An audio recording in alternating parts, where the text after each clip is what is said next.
Olá, caros alunos, iniciemos mais uma aula de História. Vimos em uma aula anterior que as primeiras cidades se formaram perto das margens de grandes rios por causa da importância da água para a agricultura, como via de transporte. Por isso a gente falou que a Mesopotâmia, por exemplo, surgiu em torno do rio Tigre e o Eufrates, né? O rio Nilo favoreceu a existência do Egito, né? Que foi um presente do Nilo. Da mesma maneira, acredita-se que o berço da civilização chinesa tenha sido o vale do rio Huanghe, mais conhecido como o Rio Amarelo, onde desde 5.000 anos antes de Cristo já havia grupos humanos vivendo de modo sedentário.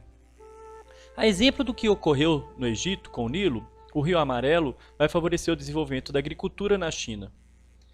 Os grupos que viviam no vale fértil do Rio Amarelo aproveitavam as águas desse rio e o solo deloés para cultivar cereais como um painço. Primeiro, solo deloés, para quem não sabe, é um solo fértil de coloração amarela, formado por sedimentos depositados pela ação dos ventos. É parecido com o humus, que a gente estudou na aula anterior aí sobre o Egito, né? O humus não eram restos de sedimentos levados pelo rio Nilo, nas cheias do rio Nilo. Aqui o solo deloés também é um fertilizante natural, só que são sedimentos depositados pela ação dos ventos, né? E o painço é um cereal, viu? Mais tarde, também, o arroz, né, foi cultivado. Além disso, eles criavam animais como porcos, cachorros, bois, cabras. A história da China antiga presenciou uma constante disputa de poder entre os imperadores e a nobreza, como um resultado de uma série de alianças e disputas. Por volta de 1750 anos antes de Cristo, a família Shang chegou ao poder e vai fundar a primeira dinastia. E para lembrar, o que é dinastia? É uma série de soberanos pertencentes à mesma família, ou seja, um governante, né, um líder, né, que depois vai ser sucedido pelos seus herdeiros, né? E essa dinastia Shang é considerada a primeira dinastia chinesa, cuja existência é comprovada pela arqueologia, né? Ela surge em 1750 anos antes de Cristo, né, e vai desenvolver a escrita, o trabalho com bronze, armas, urnas funerárias, carros de guerra, e vai expandir o território por meio de guerras de conquista, né, como a gente pode ver por esse mapa aí. Também podemos ver aí um objeto cultural da cultura material da dinastia Shang, né? A dinastia Zhou, ela vai surgir em 1122 anos antes de Cristo. Eles vão reinar por quase 600 anos, vão aliar-se aos nobres do interior e expandir o território por meio da guerra. Parte das terras conquistadas foi doada aos nobres, que com isso se fortaleceram e transformaram seus domínios em 7 principados independentes. Na Era dos Reinos Combatentes, 481 a.C., a gente tem os 7 principados que vão disputar o poder entre si. A vitória vai caber ao príncipe de Qin, Shi Huangdi, que fundou o Império Chinês, né? Então, esses 7 principados vão disputar e vai surgir uma nova dinastia, a do Império Qin. E o imperador Shi Huangdi, ele vai tomar uma série de medidas. Ele vai obrigar os chefes dos antigos principados a entregarem suas armas, e essas armas vão ser derretidas e transformadas em estátuas. Isso aí vai ser tanto uma humilhação por parte daqueles que perderam a guerra, como um enobrecimento por parte daqueles que ganharam. Ele vai adotar um sistema único de pesos e medidas, uma única escrita e as mesmas leis para o país inteiro. Ou seja, ele vai colocar uma integralidade em tudo, né? Na questão da escrita, nas leis. Vai promover concursos para preenchimento de cargos públicos. É uma inovação para aquela época, né? Vai dar continuidade ao trabalho da construção da muralha da China, né? A gente vai falar daqui a pouquinho sobre a muralha da China. Com a morte de Shi Huangdi, vai ocorrer uma disputa pelo poder, vencida por Liu Beng, que em 202 anos antes de Cristo vai fundar a dinastia Han. Essa dinastia vai se apoiar na nobreza e em seus exércitos particulares para expandir o império e defendê-lo dos ataques externos. Enquanto eles expandiam seu território, os chineses estabeleceram contatos comerciais com outro grande império, o Império Romano. Ou seja, na hora que eles vão expandir, eles vão encontrar um outro império e vão ser atraídos por esse império. E esse império também vai ser atraído pela China, né? Principalmente por causa da seda, que nós também vamos falar. E logo se tornou um produto chinês mais cobiçado no Ocidente. Os mercadores romanos visitaram a China pela primeira vez em 166 d.C. E os chineses romanos vão efetuar diversas trocas comerciais e culturais. Caravanas chinesas vão partir do Vale do Rio Amarelo carregadas de seda, joias, artesanatos de luxo e vão seguir pela chamada Rota da Seda até o Oriente Médio. De lá, as mercadorias eram distribuídas por outros comerciantes por todo o Império Romano. Aí nesse mapa nós podemos perceber qual era a rota da seda.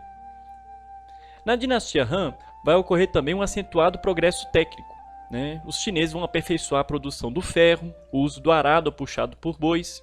Além disso, eles vão inventar o moinho movido a água, usado para moer cereais, o papel, o carro de mão, que vão ser extremamente úteis, né, nessa época em que os caminhos eram tortuosos e estreitos. Com os avanços técnicos e o incentivo do governo, os chineses vão conseguir produzir maiores quantidades de alimentos, de objetos, de ferro, de tecidos. Com isso, o artesanato vai se diversificar e o comércio vai se expandir.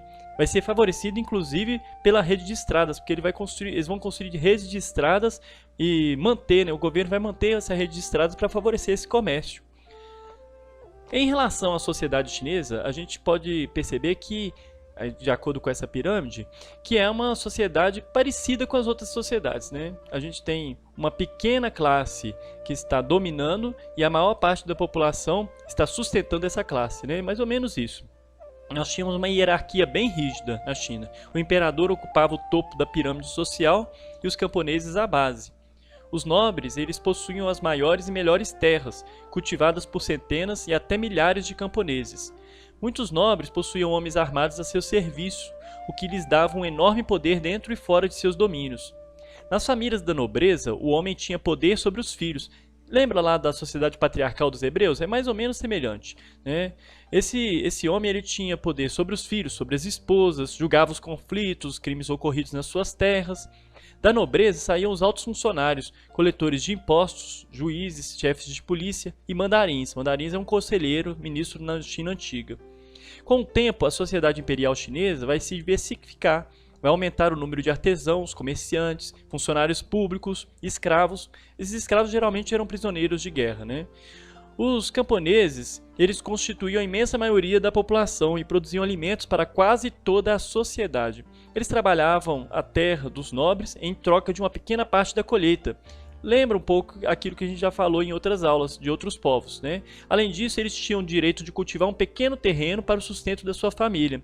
Trabalhavam também nas grandes obras públicas conhecidas, né? Por exemplo, os canais de irrigação, as muralhas, a muralha da China mesmo, né? Que a gente vai falar, serviam como soldados nas guerras promovidos pelo Império. Porém, quando ocorriam enchentes, guerras ou secas prolongadas, os camponeses passavam fome. Isso ajuda a explicar por que eles vão explodir em violentas revoltas durante a dinastia Han. Agora partindo um pouco sobre a cultura, falando um pouco sobre a cultura chinesa. E eu também vou aproveitar para falar sobre a seda e a muralha da China depois. A cultura chinesa ela é caracterizada pela filosofia e religião, né, que chegaram até nós até hoje. Hoje a gente conhece muito a China exatamente pela sua filosofia, pelas suas religiões, etc. No caso dos antigos chineses, religião e filosofia estão bem relacionadas. As duas mais importantes correntes filosóficas e religiosas surgidas na China são o confucionismo e o taoísmo, né? O confucionismo ele é originado pelo filósofo Confúcio, 551 a 479 a.C. Ele valorizava, sobretudo, dois princípios, o Yi e o Yan. O Yi, equidade, e o Yan, a generosidade. E também respeito e harmonia, tolerância, culto dos antepassados. Para ele, a base de toda a sociedade está na família. A família ideal é aquela em que os jovens respeitam os mais velhos, os filhos obedecem aos pais, a esposa obedece ao marido e aos sogros. Para Confúcio, o aperfeiçoamento do indivíduo conduziria ao aprimoramento da sociedade. A família deveria manter-se sempre unida. A filosofia chinesa, né, a gente tem muitos escritos, né, que são oriundos de lá, né. Há umas frases que são atribuídas a Confúcio, dão ideias de regras de bem viver, né. Por exemplo, algumas frases aí. Para conhecermos os amigos, é necessário passar pelo sucesso e pela desgraça. No sucesso, verificamos a quantidade e na desgraça, a qualidade. É uma frase que é atribuída a Confúcio. Outra frase. Exige muito de ti e espere pouco dos outros, assim evitarás muitos aborrecimentos. Outra. Escolhe um trabalho de que gostes e não terás que trabalhar nem um dia da tua vida. Muito famosa essa frase também, né? Quando vires um homem bom, tenta imitá-lo. Quando vires um homem mau, examina-te a ti mesmo. Outra filosofia muito famosa é o taoísmo, né? Os fundamentos do taoísmo estão na obra do filósofo Lao Tse, cujo nome significa velho mestre. Lao Tse, ele vai valorizar a vida modesta, o ideal de igualdade entre as pessoas, e dizia que a alma da pessoa que vivesse com simplicidade teria um lugar melhor no céu. Por isso, essa filosofia vai atrair muito os trabalhadores pobres, né, e vai se tornar uma religião mais popular da China. De acordo com o taoísmo, o universo é regido por duas forças opostas e complementares, o Yin e o Yang. Né, muito conhecido, né, esse Yin e Yang, muita gente utiliza em gargantilhas, às vezes em tatuagens, nem sabe o que significa. O que ele significa? O Yin representaria a noite, o frio, a passividade, a feminilidade, enquanto o Yang seria o dia, o calor, a atividade, a masculinidade. Cada um desses opostos possuiria um pouco do outro. O positivo, por exemplo, teria um pouco do negativo. Você pode ver que no preto tem uma bolinha branca, e no branco nós temos uma bolinha preta, né? Então, o masculino, por sua vez, teria um pouco do feminino e vice-versa. Então, é mais ou menos a ideia de harmonia, de equilíbrio do universo, né, que estariam na união dessas forças, sem o predomínio de uma sobre a outra, formando uma unidade, né, que ele chama de Tao. O Yin Yang também serve de base para a acupuntura, que é um tratamento utilizado na medicina tradicional chinesa, né, que é utilizado até hoje, né, essa medicina chinesa. A acupuntura considera que o ser humano é feito de matéria e energia, que circula pelo corpo todo. Quando ocorre um bloqueio dessa circulação, o equilíbrio se rompe e surgem as doenças. A acupuntura consistiria no uso de agulhas finíssimas para liberar os canais por onde essa energia vital corre, né, e harmonizar corpo e mente. Então, ela é muito famosa no mundo inteiro, aqui no Brasil inclusive, né, a acupuntura, essa prática chinesa. Né. Em relação à cultura chinesa também nós podemos ressaltar as cerâmicas chinesas, né? Naquele tempo os chineses já usavam a cerâmica para fazer panelas, bacias, jarros, taças e potes, como aqueles que eu coloquei anteriormente, né? Eles se tornaram conhecidos pelos estilos das peças de cerâmica. Dois deles ganharam maior relevância, são o Yangshao e o Longshao. Os chineses já conheciam também a seda, né? A gente, através das escavações arqueológicas, foram desenterrados restos de casulos de bichos da seda. Para quem não sabe, o tecido, né, a seda, ela vem de um bicho, né, o bicho da seda. Como é que eles fazem? Eles plantam amoreiras, as mulheres vão colher essas folhas dessas amoreiras. Posteriormente, as folhas são usadas para alimentar os bichos da seda. Eles eram criados em prateleiras cobertas especialmente produzidas para esse fim. No passo seguinte, os vários fios do bicho da seda eram mergulhados em água quente, separados com varetas de madeira e enrolados em bobinas. O fio era enrolado no fuso e torcido por meio de uma roda de fiar.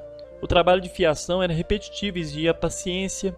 Os fios eram tingidos e depois tecidos num tear manual. Então é basicamente uma técnica antiga de produção da seda, né, da China. Outro aspecto da cultura chinesa é a Grande Muralha. A Grande Muralha é a maior edificação do planeta. Ela atravessa montanhas, desertos, planícies, de leste a oeste na China, por cerca de 5.000 quilômetros. No entanto, ela não nasceu grande. A gente sabe que foram várias dinastias que participaram da construção da muralha. Acredite-se que a construção começou na dinastia Zhou, e teve continuidade na época dos 7 principados, quando cada um deles ergueu suas próprias muralhas. Só que quando Shi Huangdi chegou ao poder, ele deu a ordem de derrubar as várias muralhas e construir uma única. E qual que era o objetivo dele? Defender a China dos ataques dos hunos e fortalecer o poder pessoal. Nas dinastias seguintes, os trabalhos de construção foram retomados, mas na dinastia Ming, a muralha atingiu a extensão máxima, e essa é a forma que tem hoje. Não se sabe quanto tempo nem quantos trabalhadores foram usados na construção. Há uma estimativa que foram 1 milhão de trabalhadores forçados. A imensa muralha ela possui várias torres de observação e passagens internas e tocheiros. O que eram tocheiros? Eram castiçais para tochas que ficavam a 12 metros de altura, onde ficavam sentinelas. Então, se chegasse uma nação invadindo a China, o sentinela ia lá e acendia a tocha. E outro percebia aquela tocha acesa, acendia também. E em toda a extensão da muralha. Era uma forma de avisar, não tinha celular, né? Então, é a forma mais rápida que eles tinham para avisar quando havia um ataque inimigo. Em 1987, a muralha da China ela foi considerada patrimônio cultural mundial, né, pela Unesco, mas ela é ameaçada pela destruição, assim como vários outros patrimônios, né, por causa das pichações, lixo. As pessoas retiram pedras dela para levar como souvenir para casa. Né. Infelizmente, é uma prática que desgasta o patrimônio, não só da muralha da China, mas de vários outros patrimônios culturais existentes. Então, gente, essa aula foi só mesmo para dar uma pincelada, né? Como sabemos, é muito difícil a gente estudar a cultura chinesa, a história da China em alguns minutos, né? Mas é muito interessante, inclusive porque a cultura chinesa ela tem sido protelada em razão da cultura ocidental, né? A gente é oriundo de uma cultura ocidental, até a nossa perspectiva é ocidental. Então é bom a gente conhecer, saber que existem outras culturas para não ter visões etnocêntricas. Então muito obrigado pela atenção, até a próxima aula.